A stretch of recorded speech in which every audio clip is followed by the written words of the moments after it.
નમસ્કાર મિત્રો, સ્વાગત છે તમારું અમારી યુટ્યુબ ચેનલમાં। તો મિત્રો, જીએસએસબી એટલે કે ગુજરાત ગૌણ સેવા પસંદગી મંડળ દ્વારા મત્સ્ય અધિકારી વર્ગ 3 ની પોસ્ટ પર ભરતી બહાર પાડવામાં આવી છે। તો આ ભરતી વિશે આપણે તમામ માહિતી આજના વિડીયોમાં મેળવી લઈએ। તે પહેલા વિડીયો ગમે તો લાઈક અને શેર કરી દેજો। ચેનલમાં નવા હોય તો ચેનલને સબસ્ક્રાઇબ કરી દેજો। તો ચાલો મિત્રો, વિડીયોની શરૂઆત કરીએ।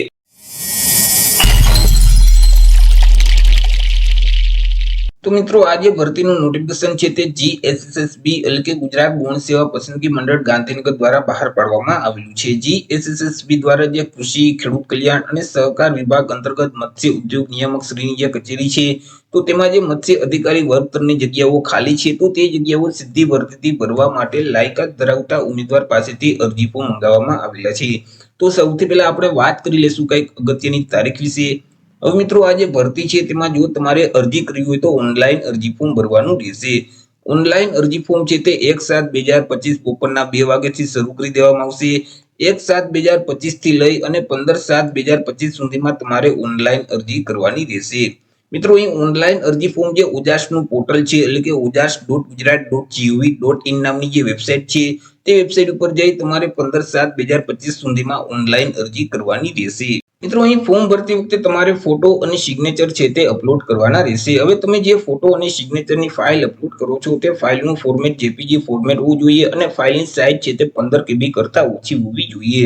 ફોટાનું જે માપ છે તે 5 સેન્ટીમીટરની ઊંચાઈ જ્યારે 3.6 સેન્ટીમીટરની પહોળાઈ હોવી જોઈએ, જ્યારે સિગ્નેચરનું માપ છે તે 2.5 સેન્ટીમીટરની ઊંચાઈ અને 7.5 સેન્ટીમીટરની પહોળાઈ હોવી જોઈએ। ફોટો છે તે તમારે કેવો અપલોડ કરવાનો રહેશે તો કે તાજેતરનો પાસપોર્ટ સાઇઝનો ફોટોગ્રાફ તમારે અપલોડ કરવાનો રહેશે કે જેનું બેકગ્રાઉન્ડ છે તે વ્હાઇટ હોવું જોઈએ। જો કલર વાળું બેકગ્રાઉન્ડ હશે અને તમે તે ફોટોગ્રાફ અપલોડ કરશો તો તે ફોટોગ્રાફ છે તે માન્ય ગણવામાં આવતો નથી। અને તમે જે ફોટોગ્રાફ અપલોડ કરો છો તે ફોટાની નીચે ફોટો પડાવ્યાની તારીખ છે તે તમારે ફરજિયાત લખવાની રહેશે અને આ જે તારીખ છે તે 1 વર્ષ પહેલાની ન હોવી જોઈએ। એટલે કે 1 વર્ષ કરતા વધારે જે જૂનો ફોટોગ્રાફ પાડેલ છે તે ફોટો તમારે અપલોડ નથી કરવાનો। તાજેતરનો પાસપોર્ટ સાઇઝનો ફોટોગ્રાફ તમારે અપલોડ કરવાનો રહેશે। અને તમે જે ફોટો અપલોડ કરો છો તે ફોટાની 4 થી 5 કોપી કાઢી તમારી પાસે રાખવાની રહેશે। અને મિત્રો, જ્યારે તમને પરીક્ષા સમયે કોલ લેટર એટલે કે હાજરી પત્રક આપવામાં આવશે તો તે હાજરી પત્રકમાં તમે જે ફોટોગ્રાફ અપલોડ કરેલ છે તે જ ફોટો તમારે ચોંટાડવાનો રહેશે। અને જ્યારે ડોક્યુમેન્ટ વેરિફિકેશન કરવામાં આવે અને ત્યારે તમારી પાસે ફોટોગ્રાફ માંગવામાં આવે તો તમે જે ફોટોગ્રાફ અપલોડ કરેલ છે તે જ ફોટોગ્રાફ તમારે રજૂ કરવાનો રહેશે। જો તમે અલગ અલગ તબક્કામાં અલગ અલગ જુદા જુદા ફોટોગ્રાફ રજૂ કરશો તો મિત્રો, અહીં તમારી નિમણૂક છે તે રદ થઈ શકે છે। વાત કરી લઈએ મિત્રો જગ્યા વિશે કે કુલ કેટલી જગ્યા છે અને કેટેગરી મુજબ કેટલી જગ્યા રહેશે। તો કે કુલ 94 જેટલી જગ્યા પર આ ભરતી બહાર પાડવામાં આવેલી છે। આ જે 94 જગ્યા છે તેમાંથી બિન અનામત એટલે કે સામાન્ય વર્ગના જે ઉમેદવાર છે તેના માટે 42 જેટલી જગ્યા છે। 42 માંથી 13 જગ્યા મહિલા માટે અનામત રહેશે। ઈડબ્લ્યુએસ એટલે કે આર્થિક રીતે નબળા વર્ગના જે ઉમેદવાર છે તેમના માટે 9 જગ્યા છે। 9 માંથી 2 જગ્યા મહિલા માટે અનામત રહેશે। એસી એટલે કે અનુસૂચિત જાતિના ઉમેદવાર માટે 5 જગ્યા છે। 5 માંથી 1 જગ્યા મહિલા માટે અનામત રહેશે। એસટી એટલે કે અનુસૂચિત જનજાતિના ઉમેદવાર માટે 14 જગ્યા છે। 14 માંથી 4 જગ્યા મહિલા માટે અનામત રહેશે।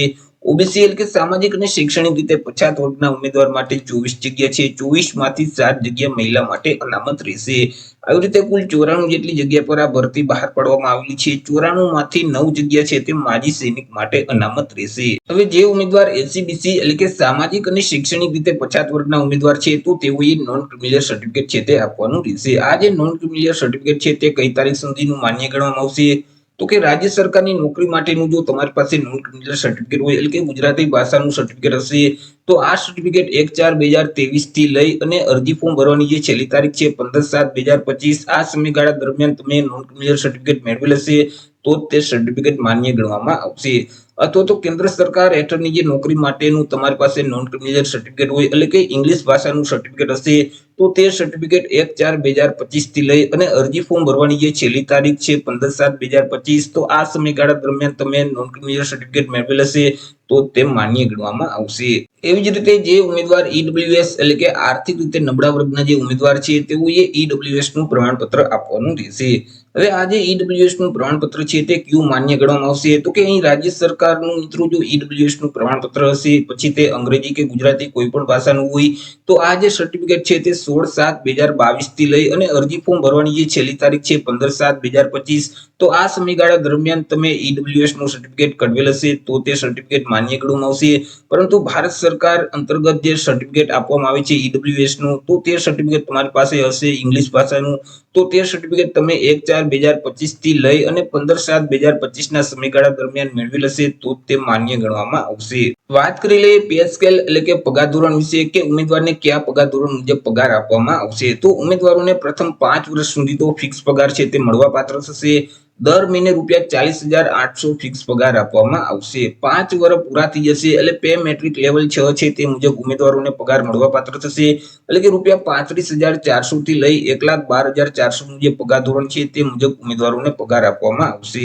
વાત કરી લઈએ એજ લિમિટ એટલે કે વય મર્યાદા વિશે. અરજી ફોર્મ ભરવા માટે ઉમેદવારની ઉંમર કેટલી હોવી જોઈએ? તો કે અહીં અરજી ફોર્મ ભરવાની જે છેલ્લી તારીખ છે 15/7/2025, તે તારીખને ધ્યાનમાં રાખી ઉમેદવારે પોતાની ઉંમરની ગણતરી કરવાની રહેશે. 15/7/2025 ના રોજ ઉમેદવારની ઉંમર છે તે ઓછામાં ઓછી 18 વર્ષ અને વધુમાં વધુ 35 વર્ષની હોવી જોઈએ. પરંતુ અહીં જે અનામત વર્ગના ઉમેદવાર છે તેઓને સરકારશ્રીના નિયમ અનુસાર ઉંમરમાં છૂટછાટ છે તે મળવા પાત્ર થશે. જેમ કે સામાન્ય વર્ગની જે મહિલા ઉમેદવાર છે તેઓને 5 વર્ષની છૂટછાટ આપવામાં આવશે. અનામત વર્ગના જે તમામ ઉમેદવાર છે તેઓને પણ 5 વર્ષની છૂટછાટ મળવા પાત્ર થશે. દિવ્યાંગ ઉમેદવાર છે તો તેઓને 10 વર્ષની ઉંમરમાં છૂટછાટ છે તે આપવામાં આવશે. માજી સૈનિક છે તો તેઓએ જે સંરક્ષણ સેવા બજાવેલ છે તે ઉપરાંત 3 વર્ષની છૂટછાટ મળવા પાત્ર થશે. તે સિવાય બાકી જે તમામ ઉમેદવાર છે તેમની ઉંમર 15/7/2025 ને ધ્યાનમાં રાખી ઓછામાં ઓછી 18 વર્ષ અને વધુમાં વધુ 35 વર્ષની હોવી જોઈએ. પરંતુ અહીં કોઈ પણ સંજોગોમાં ઉમેદવારની ઉંમર છે તે 45 વર્ષ કરતા વધવી ન જોઈએ. જો ઉમેદવારની ઉંમર 45 વર્ષ કરતા વધી જતી હશે તો તેવા સંજોગોમાં તેઓને છૂટછાટ છે તે મળવા પાત્ર થતી નથી. વાત કરી લઈએ મિત્રો પરીક્ષા ફી વિશે, કે કયા ઉમેદવારોએ કેટલી પરીક્ષા ફી ભરવાની રહેશે. તો અહીં તમામ વર્ગના ઉમેદવારોએ પરીક્ષા ફી ભરવાની છે, કે જેમાં બિન અનામત વર્ગના જે પુરુષ ઉમેદવાર છે તેઓએ પરીક્ષા ફી તરીકે ₹500 ભરવાના રહેશે. તે સિવાય અનામત વર્ગના જે તમામ ઉમેદવાર છે, જેમ કે તમામ કેટેગરીની મહિલા ઉમેદવાર છે, સામાજિક અને શૈક્ષણિક રીતે પછાત વર્ગના ઉમેદવાર છે, અનુસૂચિત જાતિ અનુસૂચિત જનજાતિના ઉમેદવાર છે, આર્થિક રીતે નબળા વર્ગના ઉમેદવાર છે, દિવ્યાંગ અને માજી સૈનિક છે, તો આ તમામ અનામત વર્ગના જે ઉમેદવાર છે તેઓએ પરીક્ષા ફી તરીકે ₹400 ભરવાના રહેશે. પરંતુ મિત્રો અહીં પરીક્ષા તમે આપશો, પરીક્ષામાં હાજર રહેશો, તો તમે જે પરીક્ષા ફી ભરેલ છે તે ફી તમને પરત કરી દેવામાં આવશે. પરીક્ષા ફી છે તે તમારે ઓનલાઈન જ ભરવાની રહેશે. તમે net banking, credit card, debit card અથવા તો યુપીઆઈ ના માધ્યમથી પરીક્ષા ફી છે તે ભરી શકશો. પરીક્ષા ફી છે તે તમારે 18/7/2025 સુધીમાં ભરી દેવાની રહેશે. વાત કરી લઈએ એજ્યુકેશન ક્વોલિફિકેશન એટલે કે શૈક્ષણિક લાયકાત વિશે. અરજી ફોર્મ ભરવા માટે ઉમેદવારની શૈક્ષણિક લાયકાત કેટલી હોવી જોઈએ? તો કે ઉમેદવારોએ કોઈ પણ સરકાર માન્ય યુનિવર્સિટીમાંથી ફિશરીઝ સાયન્સ અથવા તો જીઓલોજી અથવા તો માઇક્રોબાયોલોજીમાં બેચલર ડિગ્રી છે તે મેળવેલ હોવી જોઈએ. સાથે સાથે ઉમેદવાર પાસે બેઝિક કોમ્પ્યુટરનું નોલેજ હોવું જોઈએ. ઉમેદવાર છે તે ગુજરાતી ભાષાના જાણકાર અથવા તો હિન્દી ભાષાના જાણકાર અથવા તો બંને ભાષાના જાણકાર હોવા જોઈએ. વાત કરી લઈએ મિત્રો કોમ્પ્યુટર સર્ટિફિકેટ વિશે, કે કોમ્પ્યુટરનું સર્ટિફિકેટ છે તે કયું માન્ય ગણવામાં આવશે. તો કે ઉમેદવારોએ કોઈ પણ તાલીમ આપતી જે સંસ્થા છે તે સંસ્થામાંથી બેઝિક કોમ્પ્યુટરનો કોર્સ પાસ કરેલ હશે અને તેનું પ્રમાણપત્ર અથવા તો માર્કશીટ ઉમેદવાર પાસે હશે તો પણ તે માન્ય ગણવામાં આવશે. અથવા તો સરકાર માન્ય યુનિવર્સિટી કે કોઈ પણ સંસ્થામાંથી કોમ્પ્યુટર જ્ઞાન અંગેનો કોઈ પણ ડિપ્લોમા કે ડિગ્રી સર્ટિફિકેટ કોર્સ પાસ કરેલ હશે અને તેનું પ્રમાણપત્ર ઉમેદવાર પાસે હશે તો પણ તે માન્ય ગણવામાં આવશે. અથવા તો ડિગ્રી કે ડિપ્લોમાનો જે અભ્યાસક્રમ છે તો આ અભ્યાસક્રમમાં કોમ્પ્યુટર વિષય રાખેલ હશે, એટલે કે કોમ્પ્યુટર વિષય સાથે તે ડિગ્રી કે ડિપ્લોમા પાસ કરેલ હશે અને તેનું પ્રમાણપત્ર ઉમેદવાર પાસે હશે તો પણ તે માન્ય ગણવામાં આવશે.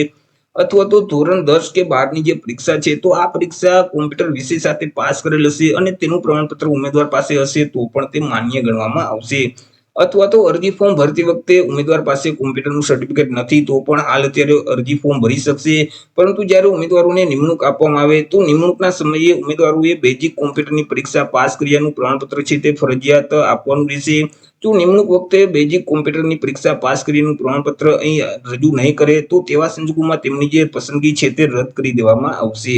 વાત કરી લઈએ સિલેક્શન પ્રોસેસ વિશે કે ઉમેદવારનું સિલેક્શન છે તે કેવી રીતે કરવામાં આવશે. તો ઉમેદવારનું જે સિલેક્શન છે તે એક સ્પર્ધાત્મક પરીક્ષાના માધ્યમથી કરવામાં આવશે.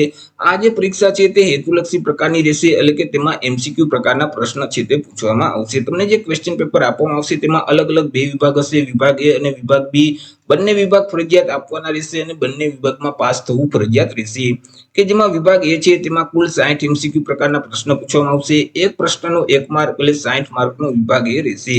કે જેમાં તાર્કિક કસોટીઓ અને ડેટા ઇન્ટરપ્રિટેશનને લગતા જે પ્રશ્નો છે એટલે કે રીઝનિંગ પ્રકારના જે પ્રશ્ન છે તેવા 30 પ્રશ્ન પૂછવામાં આવશે કે જેમના 30 માર્ક રહેશે. અને ગાણિતિક કસોટીઓ એટલે કે ગણિત સંબંધિત જે પ્રશ્નો છે તેવા પણ 30 પ્રશ્ન પૂછવામાં આવશે, તેમના પણ 30 માર્ક રહેશે. આવી રીતે વિભાગ A માં કુલ 60 MCQ પ્રકારના પ્રશ્ન પૂછવામાં આવશે અને 60 માર્કનો વિભાગ A રહેશે. ત્યાર પછી વિભાગ B છે તેમાં 150 MCQ પ્રકારના પ્રશ્ન પૂછવામાં આવશે કે જેમાં મિત્રો ભારતનું બંધારણ છે, વર્તમાન પ્રવાહ છે, ગુજરાતી અને ઇંગ્લિશ ગ્રામર સંબંધિત 30 પ્રશ્ન પૂછવામાં આવશે કે જેમના 30 માર્ક રહેશે. અને સંબંધિત વિષય અને તેની ઉપયોગિતાને લગતા જે પ્રશ્નો છે એટલે કે તમે જે સ્નાતકની પરીક્ષા પાસ કરેલ છે, તમે જે શૈક્ષણિક લાયકાત પાસ કરેલ છે તેમાંથી મિત્રો 120 પ્રશ્ન છે તે પૂછવામાં આવશે કે જેમના 120 માર્ક રહેશે.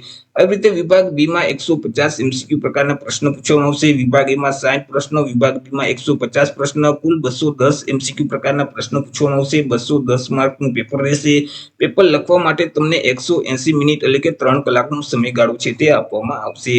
આ જે પરીક્ષા છે તેમાં માઇનસ પદ્ધતિ લાગુ પડશે. જો તમે પ્રશ્નનો જવાબ છે તે ખોટો ટીક કરો છો તો તમે જે પ્રશ્નનો સાચો જવાબ આપેલ છે અને તમને 1 માર્ક મળેલ છે તેમાંથી 0.25 એટલે કે 1/4 માર્ક છે તે માઇનસ કરી દેવામાં આવશે. તો આવી રીતે મિત્રો GSSB દ્વારા મત્સ્ય અધિકારી વર્ગ 3 ની પોસ્ટ પર ભરતી બહાર પાડવામાં આવી છે. તો આશા રાખું છું વિડીયો પસંદ પડ્યો હશે. વિડીયો પસંદ પડ્યો હોય તો લાઈક અને શેર કરી દેજો. ચેનલમાં નવા હોય તો ચેનલને સબસ્ક્રાઇબ કરી દેજો. ફરી મળીશું એક નવા ટોપિક સાથે એક નવા વિડીયોમાં. ત્યાં સુધી જય હિન્દ, વંદે માતરમ.